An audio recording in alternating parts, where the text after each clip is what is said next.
జై శ్రీమన్నారాయణ. శ్రీమతి రామానుజాయ నమః. పెరియ తిరుమూసి చక్కగా సేవించుకుంటూ ఉన్నాము. తిరుమంగై మన్నన్ వారు అనుగ్రహించినటువంటి పాసురాలు 2లో 3 ఆ తిరుమూసిలో చక్కగా ఈ 94వ దివ్యదేశం తిరువళ్ళిక్కేని అంటూ పాసురాలను అనుగ్రహించారు చాలా వైభవంగా. అయితే మనం ప్రతి ఒక్క దివ్యదేశానికి ముందు వైభవం తెలుసుకొని తర్వాత పాసురాల అనుభవంలోకి వెళుతూ ఉన్నాము. ఆ విధంగానే ఈరోజు కూడా చక్కగా ఈ తిరువళ్ళిక్కేని 94వ దివ్యదేశం వైభవాన్ని తెలుసుకునే ప్రయత్నం చేద్దాం. ఇక్కడ పెరుమాళ్ళు 5 రూపాలలో వేంచేసి ఉంటారు. ఆ యొక్క శ్లోకాన్ని ఒకసారి సేవించుకుందాం. ఇంద్రాగ్ని సోమ మీనాఖ్య విష్ణు తీర్థాతి సుందరే శ్రీమత్ కైరవినీ తీరే రాజతే పంచమూర్తయ. పంచమూర్తులు 5 రూపాలలో ఉన్నారు. మరి వారు ఎవరెవరో తెలుసుకుందామా? పార్థసారథి పెరుమాళ్ళు, అలాగే మన్నాదర్ అంటే రంగనాథరు, అలా తెల్లి ఇళకియ సింగల్ నరసింహ పెరుమాళ్ళు, శ్రీరామచంద్రమూర్తి కుటుంబ సమేతంగా అన్నమాట. అలాగే దేవ పెరుమాళ్ళు, ఎవరు కంచిలో వేంచేసి ఉన్నటువంటి వారిని చెప్పుకుంటామే, ఆ దేవ పెరుమాళ్ళు, వరదరాజ పెరుమాళ్ళు అంటూ ఆయన ఈ విధంగా 5 రూపాలలో 5 దర్శనాలను మనకు కృప చేస్తూ ఉన్నారు.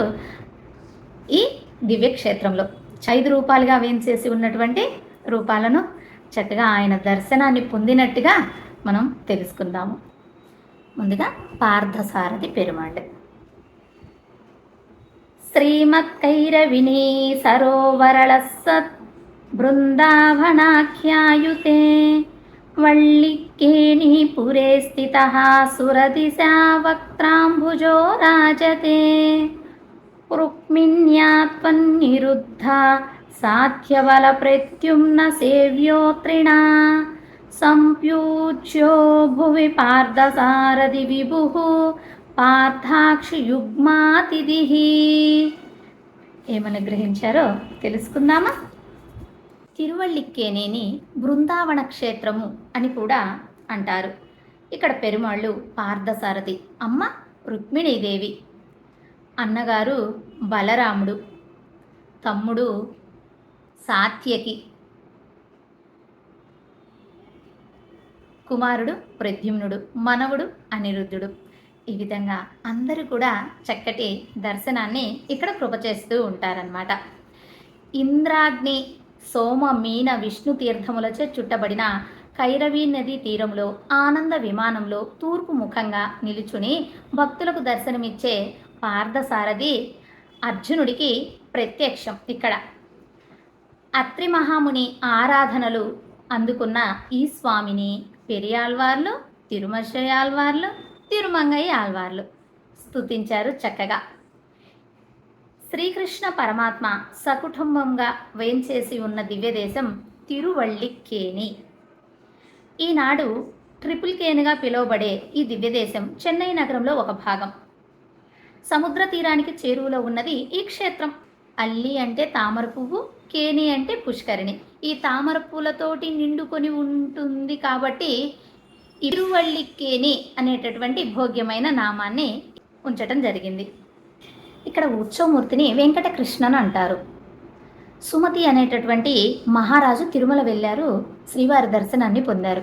పొందిన తర్వాత ఒకటి కోరారట, స్వామి అర్జునుడికి రథసారథిగా చేశారు కదా మీరు, ఆ పార్థసారథి దర్శనాన్ని ఒకసారి కృప చేయవా అని కోరారు. కోరితే దానికి చెప్పారట శ్రీనివాస పెరుమాళ్ళు, మీరు తిరువళ్ళిక్కేని వెళ్ళండి, అక్కడ పార్థసారథి పెరుమాళ్ళే దర్శనం ఇస్తున్నారు అని చెప్పారు. అందుకని ఇక్కడ ఉత్సవమూర్తికి వెంకటకృష్ణన్ అనేటటువంటి భోగ్యమైన నామం అన్నమాట. ఆయన కోరారు కనుక భక్తుడు చక్కగా ఈ విధంగా దర్శనాన్ని వసంగారు మన పరమాత్మ. ఇది ఇలా ఉండగా కలిపురుషుని ప్రభావంతో అధర్మం పెచ్చువేగుతూ ఉన్నది. దానికి వ్యాసుడు బాధపడ్డాడట. అయ్యో ఈ విధంగా అధర్మం పెరిగిపోతూ ఉన్నదని ఆయనకు బాధ కలిగి అత్రి మహామునికి ఒక విషయాన్ని చెప్పారు. ఏమని? మీరు ఇక్కడ చక్కగా తపస్సును ఆచరించండి, అప్పుడు ఈ యొక్క అధర్మాన్ని నశింప చేయటానికి పరమాత్మే ఏం చేస్తారు మీ తపస్సుకు మెచ్చి. ఆయనైతేనే ఈ అధర్మాన్ని నశింప చేయగలరు, ఈ కలిపురుషుణ్ణి అణచగలడు అని తెలియజెప్పారు. దాని అనుకూలంగానే అత్రి మహాముని తపస్సును ఆరంభించారు.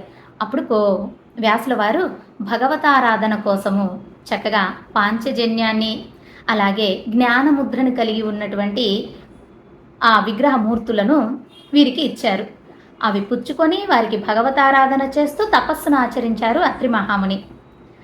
ఆ సుమతి దర్శనం చేసుకున్నది ఈ విగ్రహాలనే, ఈ మూర్తులనే దర్శించుకొని పార్థసారథిగా నాకు దర్శనం ఇచ్చావా శ్రీనివాస పెరుమాళ్ళని ఆనందపడిపోయాడు ఆ సుమతి మహారాజు. అలాగా స్థిరపడిపోయి ఆ మూర్తే నేడు కూడా ఉత్సవమూర్తిగా ఇక్కడ మనకు ఈ దివ్యక్షేత్రంలో దర్శనమిస్తూ ఉన్నారు. అంతేకాక బాణాల తగిలాయి కదా మహాభారత యుద్ధంలో, ఆ బాణపు గుర్తులు కూడా అన్నీ అర్జునుడికి తగులుతూ ఉంటే పాపం తాను యుద్ధం చేయనని చెప్పారు కదా కృష్ణ పరమాత్మ, తాను అడ్డుకున్నాడట. అడ్డుకున్నవన్నీ బాణాలు గుచ్చుకున్నాయి. ఆ గుర్తులు అలాగే ఉండేటట్టుగా ఇక్కడ మనకు పార్థసారథి పెరుమాళ్ళు దర్శనమిస్తారు. ఎందుకంటే భక్తులకు అనుగ్రహించటం కోసం. మూర్తిలో ఒక విశేషం ఉన్నది. ఏమిటి అంటే తిరుమంజన సేవ, అంటే పంచామృతం అంటాం కదా. తిరుమంజన సేవ జరిగిన తర్వాత 2 గంటల సేపు ఎలాగో బంగారు వన్నెలో మెరుస్తూ దర్శనమిస్తారు. తర్వాత మళ్ళీ నీలమేఘవర్ణమే అయిపోతారు పెరుమాళ్ళు. అయితే ఎందుకు అలా దర్శనమిస్తున్నారు అంటే తొండమాన్ చక్రవర్తి కోరారట, నాకు పార్థసారథి పెరుమాళ్ళుగా మిమ్మల్ని దర్శించుకోవాలని ఉన్నది అని ఆ శ్రీనివాస పెరుమాళ్లను కోరారు. ఆ వెంకటేశ్వరుడే ఇక్కడ కృష్ణుడై చక్కగా కుటుంబ సమేతంగా దర్శనాన్ని వసంగుతూ ఉన్నారనమాట. అలా సుమతి అనేటటువంటి మహారాజుకు, ఇక్కడ తొండమాన్ చక్రవర్తి అనేటటువంటి మహారాజుకు ఇరువురికి దర్శనాన్ని ఇవ్వటం కోసం అత్రి మహాముని సేవలు అందుకొని వ్యాసుల వారి మాటగా మనందరికీ ఇప్పుడు దర్శనం ఇవ్వటం కోసం ఈ పార్థసారథి పెరుమాళ్ళు భోగ్యంగా వేంచేసి ఉన్నారు. ఇంకా 2వ రూపం అని చెప్పుకున్నాం కదా, ఆ రూపం ఏమిటో ఆ మూర్తులు ఏమిటో చక్కగా తెలుసుకుందాం. 2వ రూపం మన్నాధర్. ఆ శ్లోకాన్ని ఇప్పుడు సేవించుకుందాం. తత్రైవారంగణాథాఖ్యో దేవవల్యా ఫణీంద్రగః భృగుణా కన్యకాదానం ప్రాపితాసుర ద్విగ్ముఖః. మరి అక్కడ పెరుమాళ్ళు ఎలా వేంచేసి ఉన్నారట అంటే మన్నాధర్ అంటే రంగనాథర్ అని పేరు అనమాట. ఈయన వేదవల్లి తాయార్లతోటి తూర్పు ముఖంగా వేంచేసి ఉన్నారు. అయితే ఎవరికి ప్రత్యక్షమయ్యారో అనే విషయాన్ని ఇప్పుడు మనం తెలుసుకుందాము. ఈ ఆలయంలో ఉత్తరము దక్షిణంగా శయనించి ఉన్నటువంటి పెరుమాళ్లను మనం దర్శించవచ్చు. ఈయననే మన్నాధర్ అంటారనమాట. ఆయన రంగనాథుడు చక్కగా. అయితే ఇక్కడ మహర్షులందరూ కూడా తపస్సు చేస్తూ ఉన్నారు. ఆ తపస్సు చేసేటటువంటి సమయంలో లక్ష్మీ పిరాట్టి అక్కడ చందన వృక్ష సమీపంలో అవతరించింది.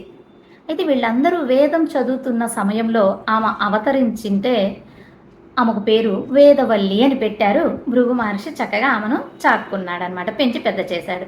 వివాహ వయస్సు వచ్చింది. ఈమెను మంచివారికిచ్చి వివాహం చేయాలి అనుకున్నారు. అప్పుడు రాజకుమారుడిలాగా ఈ మన్నాథరు ఆమెకు కనపడ్డారు.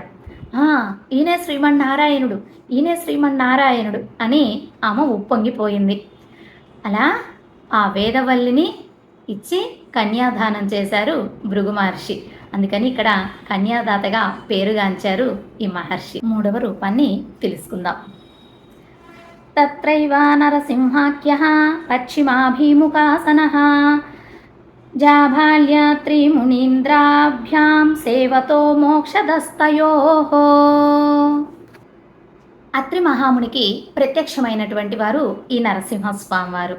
మనం ఇక్కడ చక్కగా దర్శించవచ్చును. యోగా నరసింహులు వచ్చేసి మూలవర్లు, శాంత నరసింహులు వచ్చేసి ఉచ్చవర్లుగా దర్శనాన్ని అనుగ్రహిస్తూ ఉంటారు. ఇప్పుడు 4వ రూపంగా శ్రీరామచంద్రమూర్తి వేంచేసి ఉన్నారు ఈ ఆలయంలోనే. సీతా లక్ష్మణ శత్రుఘ్న భరతస్తత్ర రాఘవః దక్షిణాభిముఖస్థిష్టన్ మధుమాన్మూని వీక్షితః. సీత, లక్ష్మణ, భరత, శత్రుఘ్నులతోటి కుటుంబ సమేతంగా వేంచేసి ఉన్నారు. ఇక్కడ పెరుమాళ్ళు దక్షిణముఖంగా నిల్చున్న సేవలో వేంచేసి ఉన్నారు. ఈ స్వామి శశిపదుని కుమారుడైన మధుమానునికి ప్రత్యక్షమైనటువంటి ప్రదేశం. ఎలాగైతే కృష్ణ పరమాత్మ కుటుంబ సమేతంగా దర్శనమిస్తున్నారో అలాగే రామచంద్రుడు కూడా ఇక్కడ చక్కగా కుటుంబ సమేతంగా దర్శనాన్ని ఇస్తున్నారు. ఆ వైభవం ఏమిటో తెలుసుకుందాం. పూర్వం హైలై అనే అప్సరసకు శశివదనుడనే మహర్షికి మధుమాన్ అనేవాడు జన్మించాడు. అతడు సుగుణ సంపన్నుడు, సదాచారపరుడు. ఇది గమనించిన భృగు మహర్షి అతడికి శ్రీరామ తారక మంత్రం ఉపదేశించి శ్రీరాముని గురించి తపస్సు చేయమన్నాడు. సరేనని మధుమాన్ భక్తి శ్రద్ధలతో తపస్సు చేయగా శ్రీరామచంద్రుడు సకుటుంబంగా ప్రత్యక్షమైనాడు. ఆనాటి దివ్య మంగళ విగ్రహమే నేటికి మనకు దర్శనమిస్తూ ఉన్నది. ఇంకొక విషయం ఇక్కడ తెలుసుకుందాం. గజేంద్ర వరదస్తత్ర సప్త రోమామునీక్షితః ప్రాగ్ముఖో గరుడారూఢః శేషాహ్వయా విమానగః. సర్వోత్తముడనే మహర్షి భగవానుని గురించి తపస్సు చేశాడు. స్వామి ప్రత్యక్షమై ఏం కావాలో కోరుకోమన్నాడు. ఆనాడు గజేంద్రుణ్ణి రక్షణ చేయటానికి మీరు హుటాహుటిన వచ్చారే, ఆ దర్శనాన్ని ఒక్కసారి కృప చేయరా అని కోరారు. అలాగే దర్శనమిస్తూ ఇక్కడ అప్పటి నుంచి ఇప్పటికి చక్కగా ఆ దర్శనాన్ని వసంగుతూనే ఉన్నారు. చూడండి, ఆ గజేంద్రుడు, ఆ స్వామి ఎంత వైభవంగా మనకు కనపడుతూ ఉన్నారు. అందరూ చూసి తరించాలనే దాసరాలు కూడా ఈ పిక్కును సంపాదించి మీకు చక్కగా పెట్టడం జరుగుతుంది. గరుడారూఢులైన దేవనాథ పెరుమాళ్ళు అంటే వరదరాజ పెరుమాళ్ళు చక్కగా ఆ విమాన సేవలో మనకు దర్శనాన్ని అనుగ్రహిస్తూ వేంచేసి ఉన్నారు 5వ రూపంగా. ఆసూరి కేశవాచార్యులు భార్య కాంతిమతి పుత్రకామిష్టి యాగం చేశారు. ఆ పుత్రకామిష్టి యాగ ఫలితంగా భగవద్ రామానుజుల వారు అవతరించారు అని చెబుతారు. ఇక్కడ గర్భాలయానికి ముందు ఒక శిలాశాసనం రాసి ఉంటుంది. ఏమిటి అంటే అక్కడ మహారాజు ఈ ఆలయ ఆస్తులను తాకట్టు పెట్టారట. ఒక భక్తుడు వచ్చి ఆ తాకట్టును విడిపించి చక్కగా స్వామివారికి నిత్య నైవేద్యాలు యథావిధిగా జరిగేటట్టు చేశారు అంటూ ఇక్కడ మనకు ఒక శిలాశాసనం కూడా కనపడుతుంది. అది కూడా దర్శించవచ్చును. అయితే ఇక్కడ తిరుమంగయ్యాళ్వార్లు పాసురాలను సేవించారు. ఆ పాసురాలలో ఒక పాసురాన్ని మనం తెలుసుకుందాము. కంసుడు ఏర్పాటు చేసిన ధనుర్యాగాన్ని ధ్వంసం చేశావు, చంపటానికి వచ్చిన చానూర ముష్టికల మల్లయోధులను సంహరించావు, కువలయ పీడనాన్ని దాన్ని నీ మీదకు పురికొల్పిన మావటివాణ్ణి కూడా నేలకూల్చావు, త్రిపురాసుర సంహారి అయిన పరమశివునికి వచ్చిన బ్రహ్మహత్య పాతకాన్ని పోగొట్టావు, భారత యుద్ధంలో నీకు ప్రాణసమానులైన పాండవులను కాపాడి వారికి శత్రువులైన కౌరవాదులు నశించేటట్లుగా కొరడా చేత బుచ్చుకొని అర్జున్ని రథాన్ని నడిపావు, ఒకనాడు అంటే త్రేతాయుగంలో పినతల్లి మాట ప్రకారం రాజ్యం విడిచి సత్యసంధుడవై అరణ్యాలలో తిరిగావు, అలాంటి నిన్ను నేను తిరువళ్ళిక్కేనిలో సందర్శించాను అంటూ శ్రీరామ కృష్ణ అవతారాలను ఒకే పాత్రంలో చక్కగా ఆయన అనుభవించి మనకు అనుగ్రహించారు.